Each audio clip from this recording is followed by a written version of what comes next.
Hello, everybody. Welcome here to the Wine with Jimmy channel. Thank you for clicking by.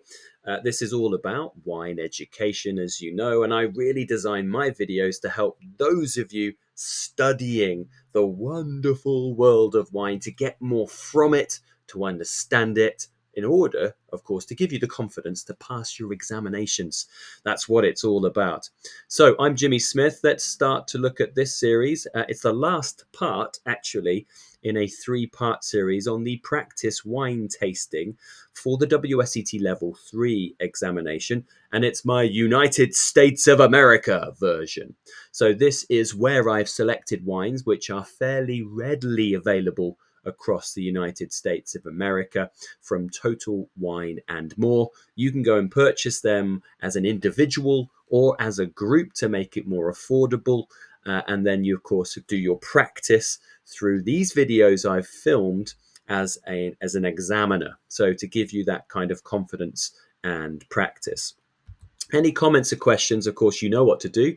Leave your comment and question within the description part below, the discussion part, the question area below. So let's talk about part 3. This is tasting pair 3. Now, as I mentioned, all 6 wines available from Total Wine and More. They operate in around sort of 27, 28 states with nearly 300 stores across the United States of America. There are other, of course, great organizations and liquor store chains. This just happens to be the one that I've selected for now to give good access. About 130 bucks. As I mentioned, this is really useful for your practice. You can follow along, of course, make your own tasting notes. You may want to use this where you taste the wines in isolation on your own or with a tasting group, and then you watch this video and then you mark your own paper, or you might just need it as guidance where you listen to all the hints and tips that I will give you.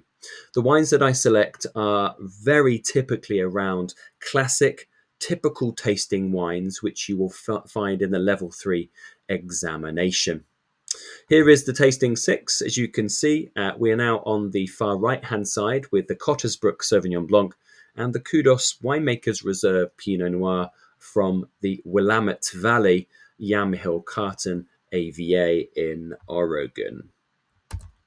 So first up then, wine number 1 is the white. As you can see, Cottesbrook Sauvignon Blanc.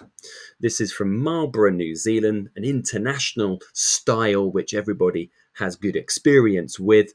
And it's the vintage 2022, tasted April 25, that should say. ABV of around 13% and under 15 bucks at Total Wine. The two prices there, one is full price, one is if you buy 6, I believe. So let's go through the usuals. Appearance for 2 marks, nose for 7, palate for 9, and conclusions for 2. As you'll see, there's the appearance list there. There are no marks available for clarity or other observations. You may wish to put them if you want, but examiners will not even bother looking at them. The intensity in colour here is a very classic modern white wine intensity colour. It's the combination of pale lemon, which a big percentage of white wines today certainly fit the bill, probably about sort of anywhere around 2/3, for example. This will normally indicate to us the wine will be fairly fresh and aromatic or delicate, but not with a serious amount of tertiary or secondary base characteristics.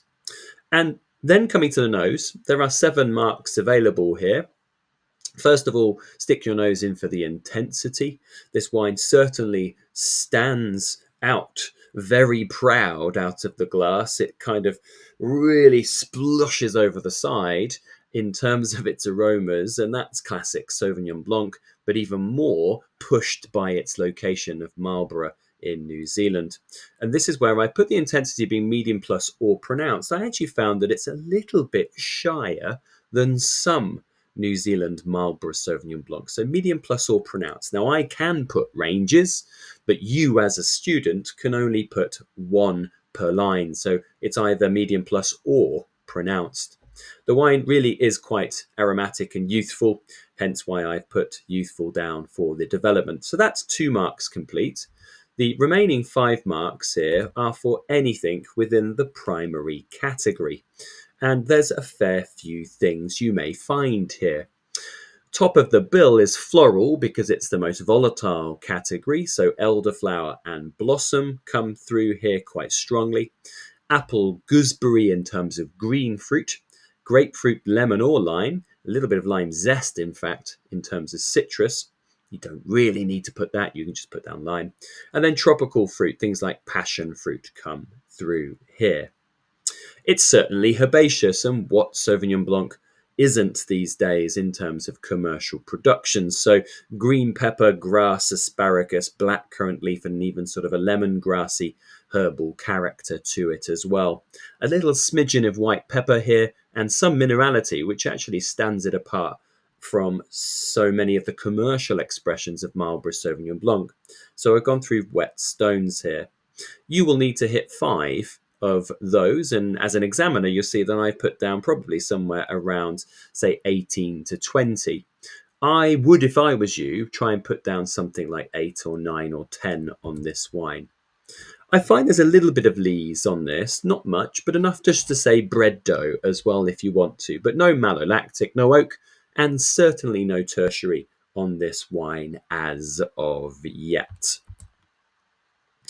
We then come to the tasting here. There seems to be a stray box there. I don't know where or why that's happened, but it's a little bit psychedelic in the center of that slide. I do apologize for that.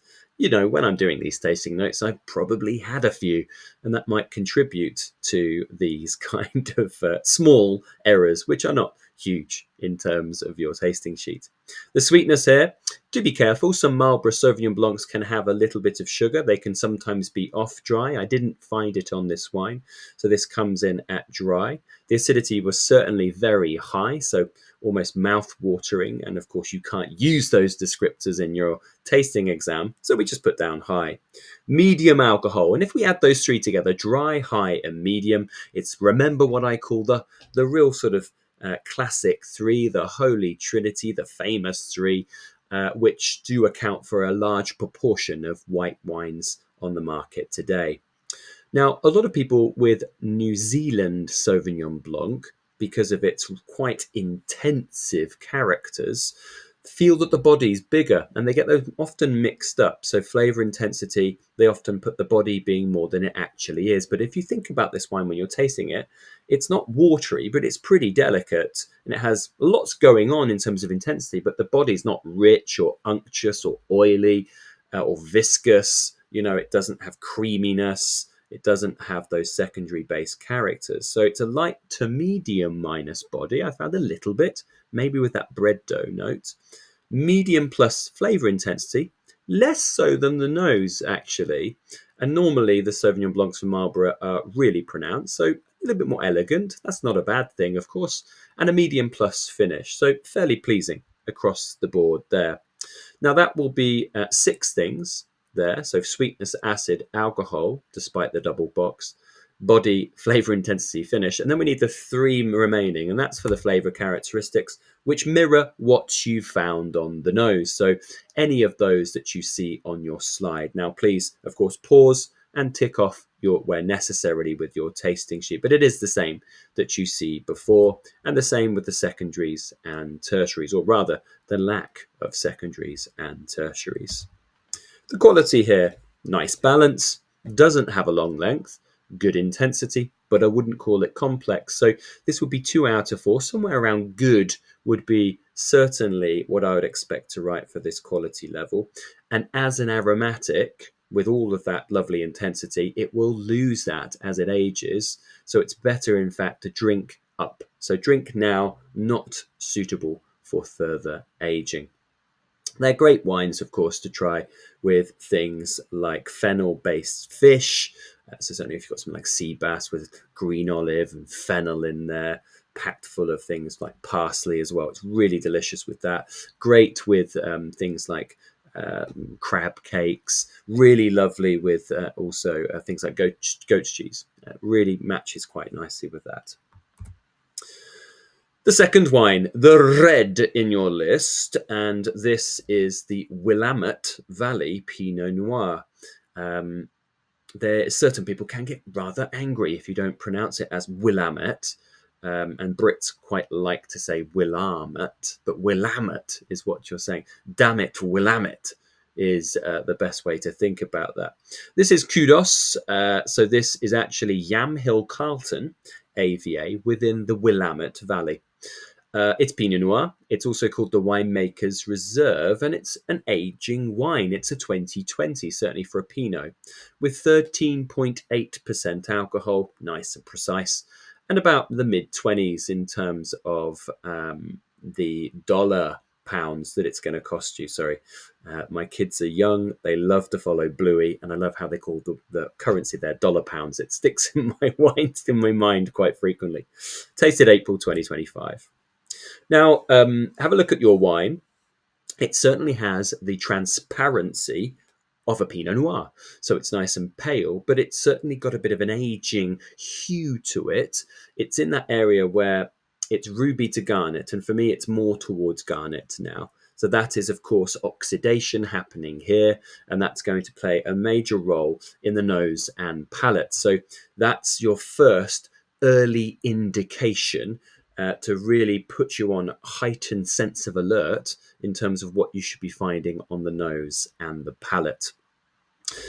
So that's 2 marks done. The nose here, of course, you can put clean if you wish. The intensity, good intensity here. Pinot Noir could be anywhere from sort of light to pronounced, depending on where it's from.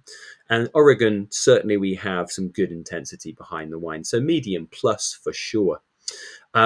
With the garnet colour comes certainly some tertiary base characters here, and that is why I've put developing as your development category. Now that's 2 out of 7 done for the nose, so we now need to find the other 5 for the actual aromas. Now, Pinot Noir tends to be very classically red fruit, and there's a bit of real quite ripe red cherry in this wine.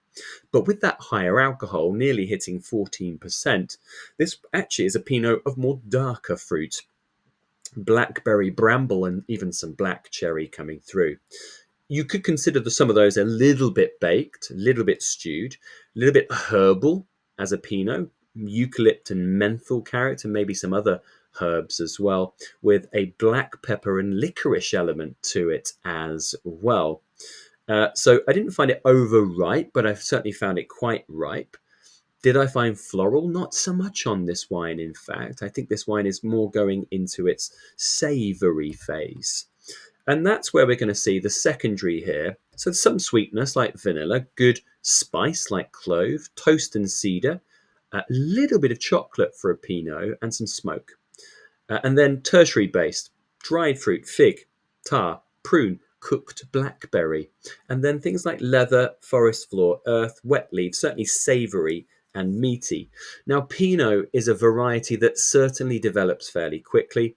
And if it is in an area where there's volcanic-based soils, like you will find in places like Oregon, and also soils like the soils like Jury soil, the Jury soils, they have a mixture of sedimentary, metamorphic, and volcanic.